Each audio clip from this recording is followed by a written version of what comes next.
Well, it certainly did feel like spring had sprung again today for the fourth time this month. Just in the first 2 weeks, we've had near record heat. Now, there will be two cool fronts near us over the weekend, but primarily through the weekend, we are going to stay on the warm side. So here's a headline: dawn clouds. That's versus the widespread dense fog we had this morning. We'll have a little fog. We'll talk about that. Rapidly giving way to warm sun and then the big warm race. Nothing in the way of precipitation near us. In fact, the nearest precipitation now well off to our northwest. And maybe the headline here is it's rain.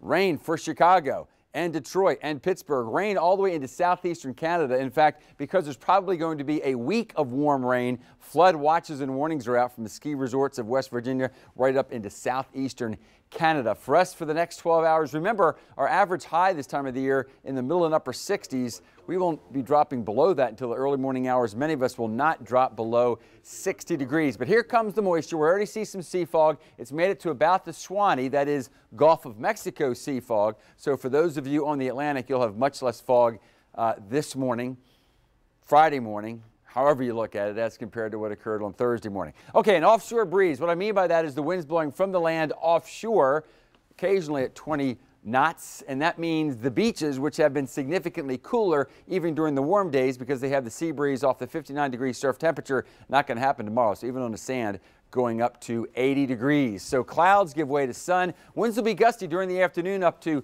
25 and highs of 83, maybe 85 to 86 in some locations. What about the big race? And of course, I'm talking about Daytona on Sunday. There'll be some isolated showers around, but basically looks warm.